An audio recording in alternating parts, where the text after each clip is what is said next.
Hey there! So let's talk about something that so many English learners get stuck on, the "you're welcome" reflex.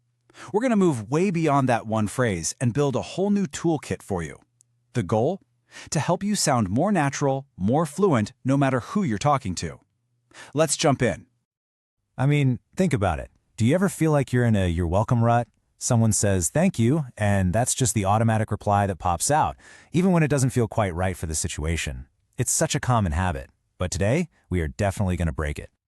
And here's my promise to you. In the next 5 minutes, we're going to seriously expand your vocabulary. By the end of this, you'll know exactly what to say in just about any situation to sound more like a native speaker. Okay, so first up, let's build your everyday toolkit. These are your go-to phrases, right? The ones you'll use for daily, informal chats with friends, with family, people you see all the time. These are the absolute essentials. First on the list, no problem. This one is super common, really friendly, and you'll hear it a lot, especially in American English. It's just a fantastic, easy-breezy alternative. Now, here's a little tip. Some folks from older generations might find it a bit too casual, so, just be mindful of who you're talking to. So here's how that sounds in the real world. Someone says, "Thanks for the help today." You can say, "No problem. I enjoyed helping you." It's just warm, it's friendly, and it totally shows that you are happy to do it. All right, let's look at another great casual option. No worries. This one is even more relaxed and laid back. It's the perfect way to signal that whatever you did was absolutely zero trouble for you. And check out this perfect example. "Thanks for letting me know my car alarm was going off." "No worries, I thought I'd better tell you." See? It's so casual and helpful, and it just instantly puts the other person at ease. Now this next one, this one is really interesting because it's so versatile. The phrase is, "that's all right," but it can mean two completely different things. And honestly, it's all about your tone of voice. Okay, you have to listen closely for this. So imagine someone thanks you for giving them a ride. With a warm, friendly tone, you could say, "That's all right." But what if you were a little annoyed about it? You might say with a flatter, more dismissive tone, "That's all right." Hear that difference? Your tone tells the entire story here. Okay, so we've got those casual basics down. Now, let's explore some replies that have a bit more weight to them. Phrases that can show deeper feelings, real politeness, and even a little bit of cultural flair. Where you are in the world can really change what feels natural. So in the US, a quick, casual, "sure," is super common. But pop over to the UK, and you're much more likely to hear things that add an extra layer of politeness, like a warm, "you're very welcome," or the classic, "don't mention it." Let's zoom in on that one. Don't mention it. This is peak British politeness. It's what we call self-deprecating. You're basically saying, "Oh, this little thing? It was nothing, even if it took you ages."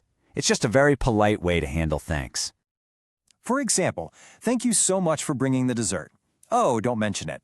What you're really saying is that you're politely brushing off the praise, even though, let's be honest, you're probably glad they mentioned it. Okay, now for a really heartfelt one. When you've done something truly meaningful for someone and you genuinely want to show them you were happy to do it, this phrase is just perfect. It was the least I could do.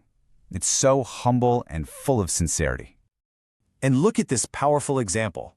"Thank you for visiting me in hospital." "Oh, it was the least I could do." This just communicates so much care. It shows that in a tough situation, your help was a given, not some big favor. So remember, this is for those really significant moments. All right, let's switch gears completely. We're moving away from casual chats and into more formal settings. Think business meetings, customer service, or anytime you need to sound extra polite and professional. Your word choice here really matters. Let's just take the word pleasure.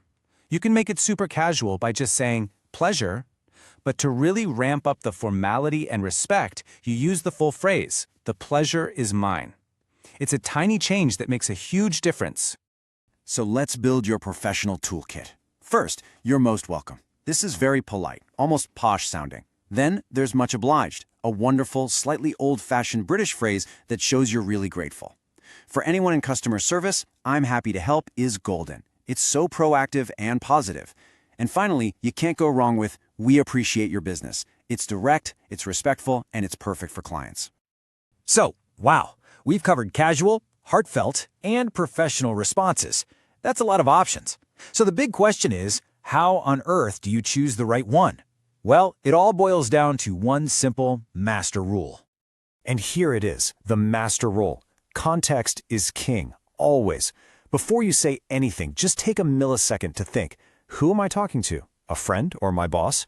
Where are we? A cafe or a boardroom? What vibe am I going for? Answering these quick questions in your head will guide you to the perfect phrase every single time. Because at the end of the day, here's the real takeaway. True fluency isn't about memorizing a giant list of phrases. It's about understanding the subtle social and cultural stuff behind the words. That's the key that unlocks real, authentic communication. So, you are now officially equipped with a full toolkit to move way beyond "you're welcome" and respond with total confidence. So my question to you is, what common English phrase should we tackle together next?